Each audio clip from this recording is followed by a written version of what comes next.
Como hoje é dia deste gordo ficar mais velho, eu vou dar uma de Capitão Bruno e vou fazer um vídeo sobre a minha banda favorita. Tu sabe por quê? E eu te garanto que você que tenta viver da sua banda pode aprender uma coisa ou duas com esse vídeo. E aí, metalerada aqui não canta parabéns porque é música de criancinha. Mr. T aqui estragando 41 primaveras do planeta Terra. E sim, essa é a resposta da enquete. Parabéns aos que votaram no Clube do ENTA. Afinal de contas, eu já faço parte dele. Eu já sou mestre de cerimônias aqui da moçada. E hoje a gente vai falar do Rage. Rage alguém? Só Rage, porra! Parabéns para os truzões Leandro Brito, que me mandou esse chute no ângulo aqui lá no direct do Instagram, no primeiro stories que eu levantei essa lebre. E o Luiz Guerreiro, que chutou a grama, a bola bateu no Gama Ray, bateu no goleiro e entrou no Rage. Vocês acertaram e como prêmio... Não. Um tapinha nas costas e a mácula de terem sido citados textualmente nesse canal horroroso que arrasa mais a reputação das pessoas do que ser fichado na polícia. Hoje a gente não vai ter um simples bangueia que lá vem a história sobre o grupo de Peter P. Wagner, que surgiu lá em Haine, na Alemanha, em meados da década de 80, mas sobre como a música e um músico conseguem se fundir de uma maneira quase que metafísica a ponto do cara conseguir aplicar literalmente a filosofia de Confúcio, que é trabalhar com o que ama e não trabalhar mais pro resto da vida. E acredite em mim, esse modelo de negócios, que já está no Rage aí, imperando há quase 40 anos, poderia ser aplicado à cena brasileira sim. E também vocês vão entender por que este gordo ama tanto o Rage, porque o coração deste gordo, além de colesterol, tem o Rage lá dentro. Mas quem diabos é esse Rage, sem ser aquela banda de militante que fica fazendo barulho com pedal de whammy? Tudo começou em 1984, lá na Alemanha, meu filho. Peter Wagner e seus 3 irmãozinhos vêm de uma família de professores de música. Nos tempos de colégio, ele ganhou um amplificador da PIV e não largava ele por nada. Até tomar banho com bagulho ele tomava. Então a galera começou a chamar ele de Peter do PIV. Peter do PIV pra lá, Peter do PIV pra cá. E Peter do PIV era muito grande. PIV e virou apelido. PIV queria tocar baixo, mas o pai dele achava que baixo era um instrumento inútil. Eles tiveram um entreveiro e PIV foi expulso de casa. Então ele jurou vingança e montou uma banda com o nome de Avenger para mostrar ao mundo que podia ser músico mesmo sendo baixista. Junto com o PIV tinha a dupla de guitarristas Thomas Guinness Gruning, que eu acredito que tem esse nome porque ele deve ter batido o recorde de alguma coisa, talvez o recorde de mentira, porque eu procurei o nome dele no Guinness e não tem nada. E na outra guitarra, Joaquim Schroeder, que foi fazer uma jam com Cliff Burton recentemente, infelizmente. E fechava a formação George Michael. Não, esse não, o batera.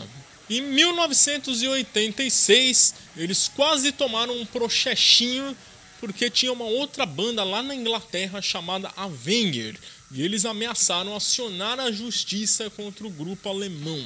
Nós vamos chamar a banda de Rage porque eu estou muito puta com estas carras da Inglaterra. Era pra ser Furious Rage, mas na hora H o PIV virou e disse: Só Rage, porra! Como eu falei no começo do vídeo, a carreira do Rage se confunde tanto com a vida particular do PIV como com a carreira dele como músico. Afinal de contas, 40 anos é tempo para um caralho. E a gente consegue perceber nas evoluções da banda, em composições, algumas coisas que têm uma relação muito íntima da pessoa Peter P. Wagner com a obra de Peter P. Wagner. Em uma entrevista ao site finlandês Metal Shock em 2014, o PIV falou que a música é a grande paixão, é a razão da vida dele, que é quase que como uma religião.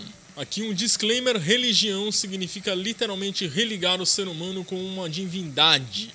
Ele diz também que a expressão artística através da música é uma forma de se conectar com pessoas, de tocar a alma delas com uma mensagem que ele queira passar. E que a retribuição disso ele recebe no show, através do aplauso, do carinho, da admiração dos fãs, e que isso para ele é a coisa mais gratificante que existe. Mais do que simples gatilhos de dopamina, que eu volta e meia falo aqui no canal até com um ar meio crítico, esses aplausos, essa energia que ele recebe do público, acabam funcionando como um fator de elevação espiritual para ele. Por isso que Pive e Rage são duas coisas indissociáveis. Segundo ele, membros vêm e vão, e realmente a banda mudou de formação diversas vezes nesses anos todos. Apenas ele permaneceu. E a essência da banda foi a mesma por ele estar no comando. E aqui eu pego um gancho para essa essência que ele citou, e isso ser um elemento crucial para você conseguir cativar uma pessoa a ponto de converter ela de um simples espectador, de um simples admirador a um verdadeiro fã. Eu não curto muito essa palavra, eu encaro ela com a definição Regis Tadeu da coisa, mas a gente vai pegar ela aqui como uma definição simbólica, beleza? Na dialética aristotélica, um discurso, uma propaganda, uma narrativa e até mesmo uma obra artística ganham solidez e legitimidade quando elas atingem 3 níveis. O ethos, que é a validação da autoridade do propagador. O logos, que é a qualidade e a lógica do conteúdo em si. E o pathos, que são as emoções que aquilo provoca. Isso pode acontecer de forma objetiva através do conteúdo em si, ou subjetiva, que também são as características passivas, que podem variar da ocasião onde você teve contato com aquele conteúdo, ou até mesmo com características físicas e psicossociais de quem o propagou. Por exemplo, eu mesmo devo dizer que eu nunca fui um grande fã do Megadeth. Tô com medo de estar cometendo um sacrilégio. Essa chave virou quando eu conheci a história da Nazaré Tedesco. Hoje ele é um dos caras que eu mais admiro no universo metal, se não for o que eu mais admiro. E pessoas assim são raras dentro do universo da música. Entre elas eu vou citar Chuck Scudinho, que eu já falei dele aqui no canal, e o Warrell Dane, que eu ainda vou falar sobre.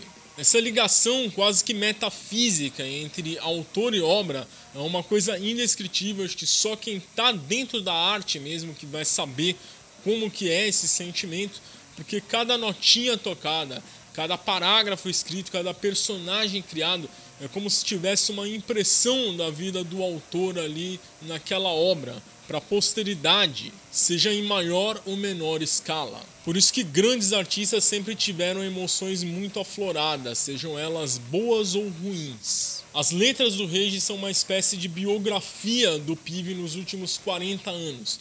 É fácil a gente perceber as transformações que ele teve na personalidade, na conduta dele ao longo desse tempo todo, se a gente analisar essas letras e o contexto onde elas foram escritas e lançadas. A gente vê um jovem rebelde que enfiava o capiroto em tudo que é letra lá em Prayers of Steel, em 1984, e também um jovem rapaz que questionava até o messianismo do Papai do Céu em Echoes of Evil, para 14 anos depois passar a crer num criador como um norte para a vida e para as mudanças, como na música Sign of Heaven. Mudanças essas que fizeram ele alterar a letra de Prayers of Steel, trocando Satan por Lord. E a gente não para só nisso não. Pive é um ávido leitor, consome livros de ficção e não ficção. Escreveu músicas inspiradas em Edgar Allan Poe, como The Pitch and the Pendulum, no disco The Missing Link, e várias inspiradas no escritor americano Lovecraft.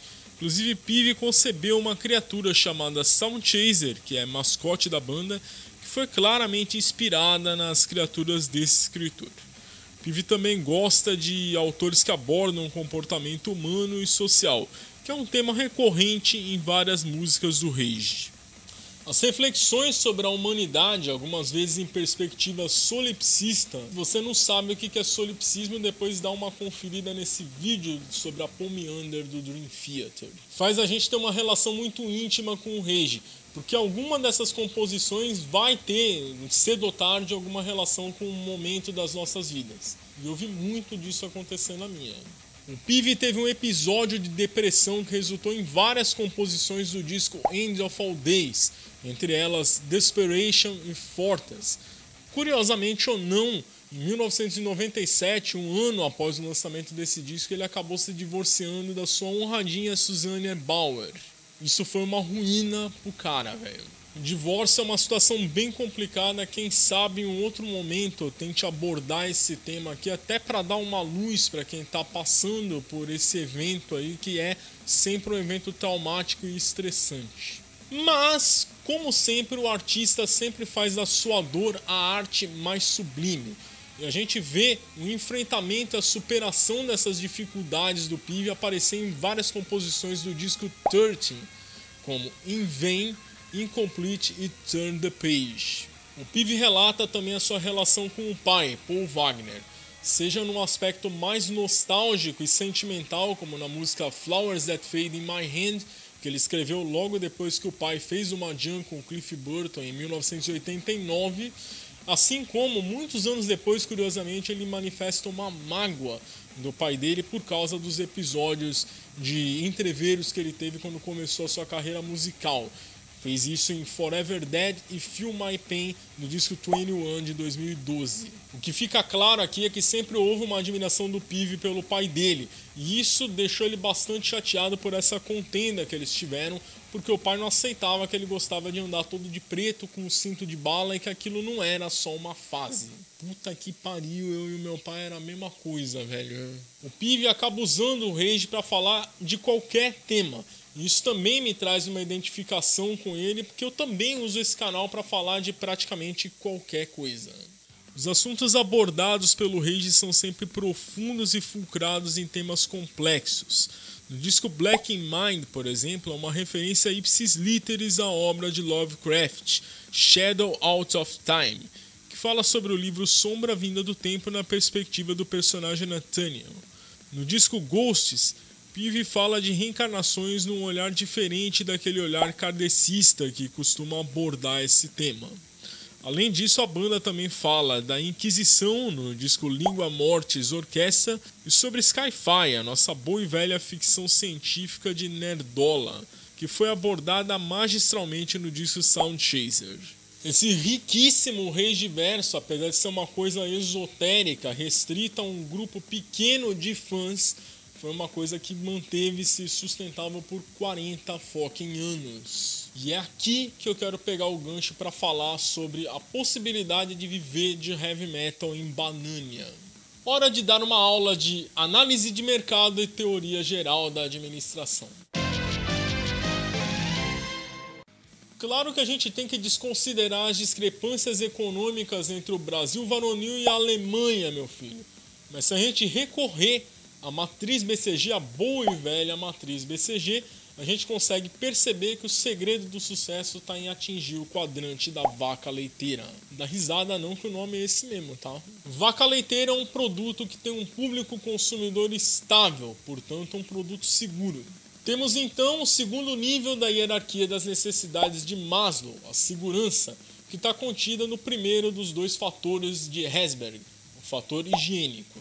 Por isso que, em geral, as pessoas valorizam muito a estabilidade, do concurseiro ao mega investidor capitalista malvadão opressor. Tudo vida, é? Então por que as pessoas preferem investir em países como Estônia ou Estados Unidos ao invés de investir no Malawi ou aqui em Banânia? A resposta é estabilidade política e estabilidade econômica. Trazendo isso agora pra música, vamos pegar a cena underground lá da Europa, que não é tão colossal assim como o imaginário popular de Banânia faz parecer ser. Mas vocês ainda não estão preparados para esta conversa. Só que é uma cena muito engajada, muito fiel. Qualquer showzinho sempre tem gente, sempre tem público.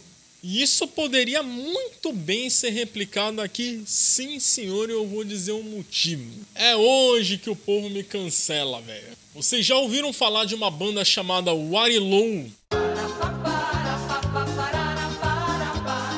E de outra chamada Caviar com Rapadura? Somos loucos, muito loucos, somos loucos. E de um cantor chamado Roberto Vilar. Sou um profissional papudinho, Se você conhece, diz pra mim aí nos comentários e me fala também como que você conhece. Eu aposto essa moedinha aqui de 1 centavo que quem conhece esses caras ou é porque mora nas regiões norte e nordeste ou porque tem família lá.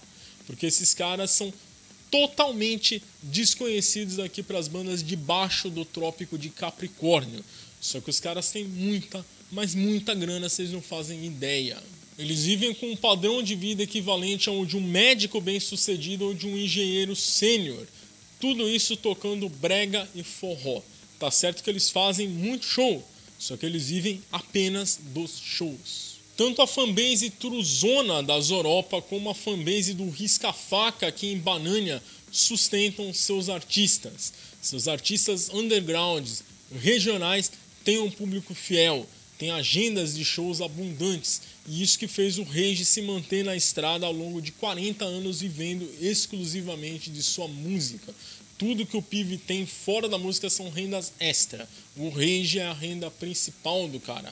Mas, se isso é tão simples, por que isso não rola aqui? Bom, isso é um assunto para a nossa live dos 5.000 inscritos, o que é mais um motivo para você que chegou até aqui se inscrever nessa bosta desse canal, apertar a chininha, porque toda sexta-feira eu vou vir atormentar você com um vídeo horroroso, de péssima qualidade, que vai fazer você ter um dia ruim. Ou será que não? Truzado, eu podia dar uma palestra de 4 horas aqui falando do Rage. Eu amo essa banda, é a minha banda do coração. Acho que todos os motivos aqui ficaram expostos, ainda pode até ter faltado coisa, mas o vídeo tá ficando muito grande, eu vou parar ele por aqui. Obrigado, Deus! Por hoje é isso, moçada. Um abraço para todos vocês e Rage On!